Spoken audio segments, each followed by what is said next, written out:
Nga mbrojtja në sulm, të gjithë kandidatët e tyre se si duhen rreshtuar kuqezin dhe cilëve emra duhet t'u besoj trajneri Silvinho nga minuta e parë duke parë formën apo kontributin e tyre.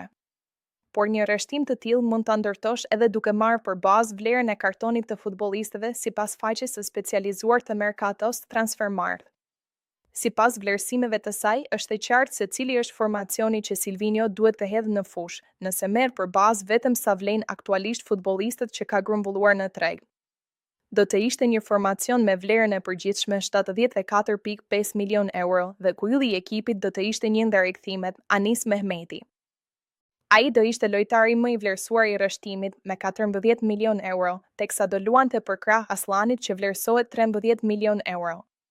Pa dyshim do kishte vend edhe për Moçin, i cili vlerësohet aktualisht në 11 milion euro, me sulmuesin që do rreshtohej djathtas duke i lënë vendin në të majt Vuzunit, i cili vlerësohet 5 milion euro. Në majën e sulmit do të ishte Broja, i cili aktualisht ka vlerën 8 milion euro. Duket paksa e çuditshme, por lojtari me vlerën më të ulët në këtë rreshtim është rekordmeni El Seid Hysaj, i cili aktualisht në treg ka vlerën 1.5 milion euro, ndërsa në kulmin e karrierës së tij vlerësohej 25 milion euro.